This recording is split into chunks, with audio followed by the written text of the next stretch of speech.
The Department of Homeland Security says a new California law banning federal agents from wearing masks to conceal their identity is despicable and a flagrant attempt to endanger officers. Governor Gavin Newsom signed the No Secret Police Act into law over the weekend, which is already looking at several legal challenges. And joining us this morning to discuss is retired FBI Special Agent in Charge and head of the Chicago PD, Jody Weis. Good morning to you, sir. Great to see you. Good morning. Jody, Governor Newsom already getting plenty of backlash over this one. What's your thoughts? Well, I guess he's a proponent of the theory there is no such thing as bad publicity. But, Jan, this is ridiculous. And why is that? The supremacy clause. Federal law will trump state or local law. So I don't know what his vision is. Does he expect state or local officers to arrest federal agents? And then if they do that, will the federal agents arrest them for obstruction of justice? So there's not a police department in the state of California that's going to do this. But why is he doing this? The bigger question is, why is ICE wearing masks? Because assaults are up over 1,000%. And one of the favorite tricks on the left is doxing, to put the ICE agents at risk as well as their families. So this is political theater at best. Well, their lives are getting threatened, and legal scholars say the state's got no jurisdiction over what federal officers wear. However, as you mentioned, why is this only applying to law enforcement? Why isn't it extending perhaps to groups like Antifa? Why are they allowed to wear masks? Jan, that's hypocrisy to the nth degree.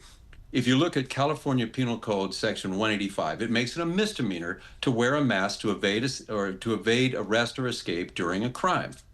But here's the kicker. It doesn't apply to, quote, peaceful protests or demos, even if worn for anonymity or protection from doxing, which is the very reason Antifa claims they wear masks. So let's look at this picture. Antifa cites doxing as to why they need to wear masks. Newsom signs a bill prohibiting law enforcement from wearing a mask, which they do to prevent doxing. So where is his loyalty? It certainly isn't to law enforcement, and it doesn't appear to be to his constituents. Yeah, and the reason I bring this up is because yesterday President Trump designated Antifa as a major domestic terrorist organization. What does that even mean for law enforcement? Oh, I've been calling for this like years ago. This is exciting, at least to me. Now law enforcement can track the money. What's behind these groups? Who is providing material support to a terrorist group? As you know, Jan, these are well organized, they're well funded, they've got professionally made signs, bricks are pre-positioned, there's transportation, they pay for the rioters, and now law enforcement can follow the money. Who is giving this? Is it Soros? Who knows, but we're going to find out pretty soon. And finally, I got to ask you about this story that happened last week, and that was with a gunman who fired multiple shots into the front lobby of that ABC television station in Sacramento, California.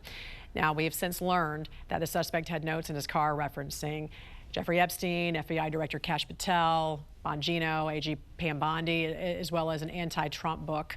Now, the suspect was found, as we know, after surveillance video identified the vehicle and his license plate. So he was arrested, Jody, from local police. They were able to do some really good police work. They were able to locate him, arrest him, charge him.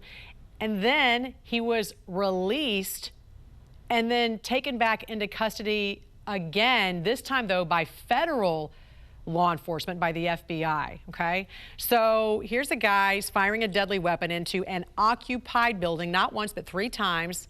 And then he's out on bail? Is that how California law works?